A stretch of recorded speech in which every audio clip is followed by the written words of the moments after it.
नमस्कार दोस्तों, आज की इस वीडियो में हम 10 महत्वपूर्ण इलेक्ट्रीशियन के क्वेश्चन, ऑब्जेक्टिव टाइप क्वेश्चन के बारे में चर्चा करेंगे। तो चलिए शुरू करते हैं। पहला हमारा प्रश्न है, विभवांतर धारा और प्रतिरोध को मापने का एक सर्वाधिक उपयोगी उपकरण कौन सा है? तो ऑप्शन है वाट मीटर, फिर है मेगर, फिर है स्थिर वैद्युत उपकरण और चौथा है मल्टीमीटर। तो हमारा राइट आंसर हो जाएगा मल्टीमीटर। दोस्तों क्या बोला है कि वोल्टेज, धारा और प्रतिरोध को मापने के लिए हम मल्टीमीटर का उपयोग करते हैं। यहाँ तार की गुणवत्ता देखने के लिए मेगर का उपयोग करते हैं और वाट मीटर किसी लोड को मापने के लिए करते हैं। दूसरा क्वेश्चन है, निम्नलिखित में से कौन सा संयोजन 3 व्यवस्था 4 तार सर्विस के लिए सर्वोत्तम उपयुक्त होगा? तो दोस्तों ऑप्शन ए है, ये होता है हमारा स्टार कनेक्शन और ये होता है डेल्टा। तो स्टार डेल्टा या फिर डेल्टा डेल्टा, और तीसरा स्टार स्टार और चौथा है डेल्टा स्टार।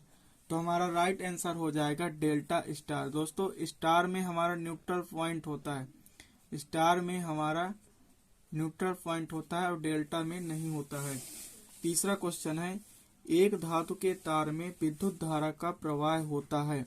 ऑप्शन है इलेक्ट्रॉन के कारण, और दूसरा ऑप्शन है प्रोटॉन के कारण, तीसरा है आयन के कारण और चौथा है इनमें से कोई नहीं।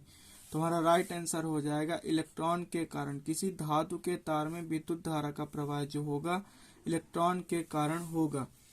चौथा प्रश्न है, विद्युत धारा में प्रतिरोध को दर्शाने वाला संकेत है। तो हमारा ऑप्शन ए है, जो कि ऑप्शन ए ही सही हो जाएगा, क्योंकि प्रतिरोध का जो साइन होता है वो कुछ इस तरह से ही होता है। और दूसरा हमारा ये सेल का हो जाता है, और चौथा ये हमारी किसी वाइंडिंग है, कुंडली है जिसे हम कुंडली बोलते हैं, ये हमारी कुंडली का साइन हो जाता है। और ये बैटरी का साइन होता है, सी नंबर हमारा बैटरी का साइन हो जाता है। चौथा प्रश्न है, सड़कों को प्रकाशित करने के लिए प्रयुक्त बत्तियां संयोजित होती है। पहला ऑप्शन है समांतर क्रम में, दूसरा ऑप्शन है श्रेणी क्रम में, तीसरा है श्रेणी एवं समांतर में और चौथा इनमें से कोई नहीं। हमारा राइट आंसर हो जाएगा समांतर क्रम में। सड़कों को प्रकाशित करने के लिए प्रयुक्त बत्तियां को समांतर क्रम में संयोजित किया जाता है। ऑप्शन हमारा छठवां प्रश्न है, विद्युत सेल स्रोत है। ऑप्शन है रासायनिक सेल का, दूसरा ऑप्शन है ध्वनि ऊर्जा का, तीसरा है सौर ऊर्जा का और चौथा है विद्युत ऊर्जा का। तो विद्युत सेल हमारा विद्युत ऊर्जा का स्रोत कहलाएगा। हमारा सातवां प्रश्न है, विद्युत अपघटन के नियम किसके द्वारा दिए गए हैं? ऑप्शन है फैराडे, ऑप्शन बी है मैक्सवेल, फिर है लेंज और चौथा ऑप्शन है बोर। तुम्हारा राइट आंसर हो जाएगा फैराडे के नियम के द्वारा विद्युत अपघटन का नियम दिया गया है।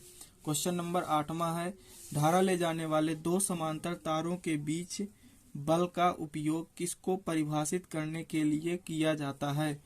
ऑप्शन है एम्पियर, ऑप्शन बी है कूलाम, ऑप्शन सी है वोल्ट और चौथा ऑप्शन है न्यूटन। तो हमारा राइट आंसर हो जाएगा एम्पियर, क्योंकि धारा ले जाने वाले दो समांतर तारों के बीच का जो बल का उपयोग किया जाता है वो एम्पियर होता है। ऑप्शन हमारा 9वां क्वेश्चन है, 1000 वाट बराबर होता है। पहला ऑप्शन है 1 HP, दूसरा है 1.341 HP और चौथा है 1.541 HP और तीसरा है 1.541 HP और चौथा है 1.741 HP।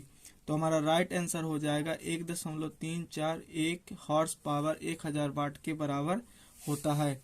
हमारा आखिरी क्वेश्चन है, भारत में प्रयुक्त प्रत्यावर्ती धारा मेंस की आवृत्ति कितनी होती है? तो हमारा पहला ऑप्शन है 50 हर्ट्ज, दूसरा है 150 हर्ट्ज, तीसरा ऑप्शन है 200 हर्ट्ज और चौथा है 210 हर्ट्ज। तुम्हारा राइट आंसर हो जाएगा 50 हर्ट्ज, जो कि भारत में प्रत्यावर्ती धारा मेंस की आवृत्ति 50 हर्ट्ज होती है।